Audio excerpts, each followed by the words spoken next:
Kalau kita nampak dekat sini, pengeluaran duit daripada KWSP sebenarnya dari dulu adalah biasa. Dan kalau kita lihat KWSP, orang keluar pada umur 55 tahun. Tapi data daripada KWSP membagi tahu pengeluaran lebih daripada 50% mereka yang belum sampai pada umur 55. Jadi benda tu memang berlaku, cuma tahun ni lagi luar biasa disebabkan jumlah tu terlalu besar. Jadi kita melihat pengeluaran ni boleh dibagikan kepada 3, iaitu dikeluarkan oleh orang yang susah. Dia melihat wang KWSP tu dapat membantu dia dalam dia kesusahan. Satu lagi, orang yang sederhana, dia ikut orang. Orang keluar, dia ikut. Dia nampak peluang daripada tak boleh keluar. Masa ni lah kita ikut boleh keluar. Jadi dia mengikut trend. Trend keluar, dia keluar. Trend menyimpan, dia menyimpan. Trend orang tak keluar, dia tak keluar. Jadi dia tak ada isu sebenarnya. Sebab dia punya pendapatan tak ada terjejas, income dia sama. Jadi dia tak ada masalah dengan kewangan sebenarnya. Itu kategori kedua. Kategori ketiga, orang senang. Ni orang senang ni melihat peluang. Dia sentiasa membuat perbandingan. Kalau saya tak keluar, saya dapat ni. Bila saya keluar, saya dapat itu. Jadi dalam keluar dan tak keluar, yang mana lebih untung? Andai kata saya untung, saya keluar.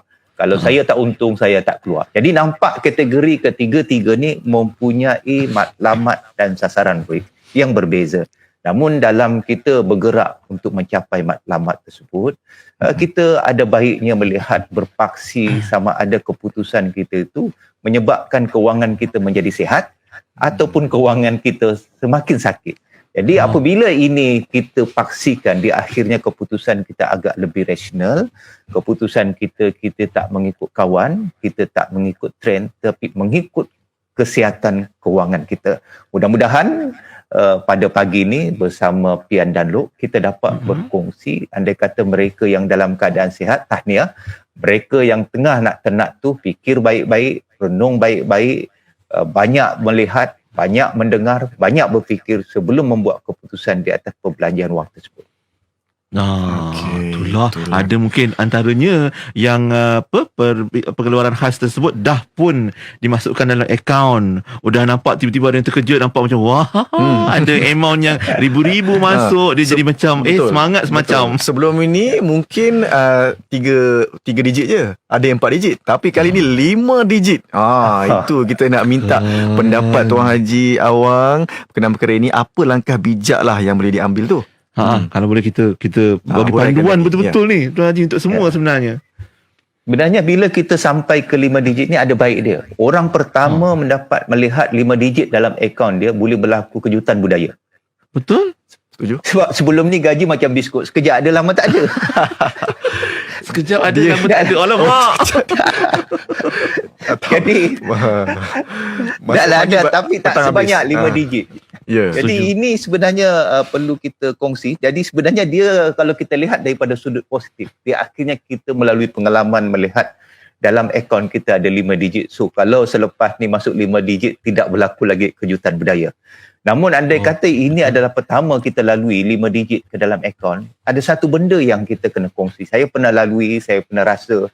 Andai kata masuk je ke dalam 5 digit, terutama di ambang raya ni, kita akan melihat barang mahal menjadi murah.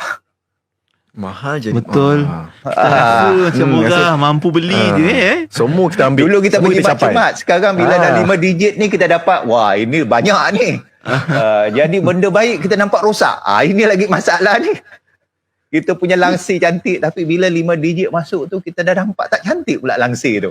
Jadi benda-benda ni ada terkait dengan 5 digit ni. Jadi 5 digit ni memang unik. Kalau kita pakai BMW, bukan semua orang pakai 5 series. Jadi 5 series ni satu makam, satu standard. Bila orang sampai ke situ, dia melihat sesuatu tu luar biasa. Hidup berbunga-bunga, kita balik kampung dengan semangat yang tinggi. Kita bercerita dekat anak kita, dekat isteri kita, lain dia punya bunyi. Dia punya ceria tu lebih sedikit.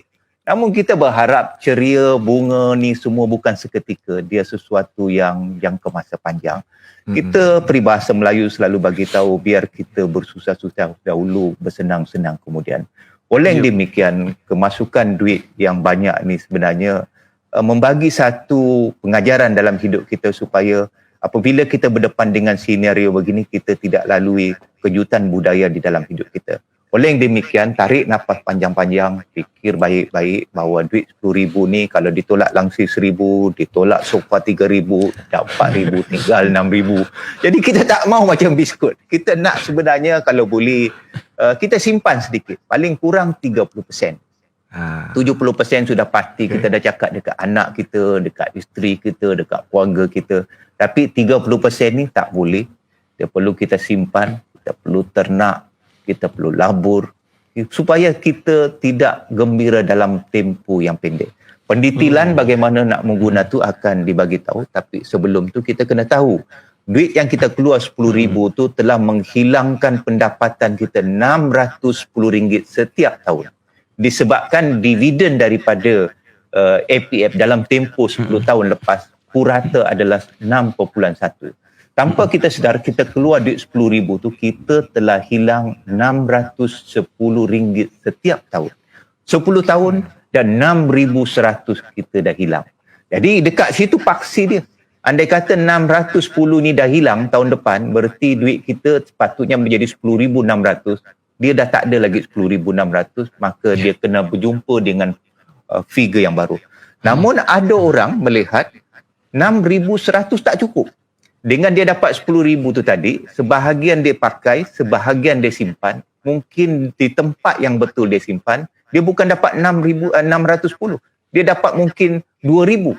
Berarti orang tersebut telah membuat keputusan yang lebih bijak sebelum daripada keputusan sebelum ni. Disebabkan duit tersebut tadi telah menjana pendapatan, telah menjana dividen, telah menjana keuntungan daripada dividen yang sedia ada. Jadi dekat sini, perkongsian bersama Ridwi Ikim, kita nak kongsi dengan masyarakat di luar sana bahawa duit yang kita ada tu sebenarnya perlu membantu kita. Andai kata dia tadi digunakan untuk membantu di umur emas kita, alangkah elok kalau duit tersebut boleh membantu di umur kita sekarang dan dalam sama boleh membantu di umur emas kita. Jadi itu semua perlu dibincang, itu semua perlu dibelajar, itu semua perlu dikupas. Tian dan Lok.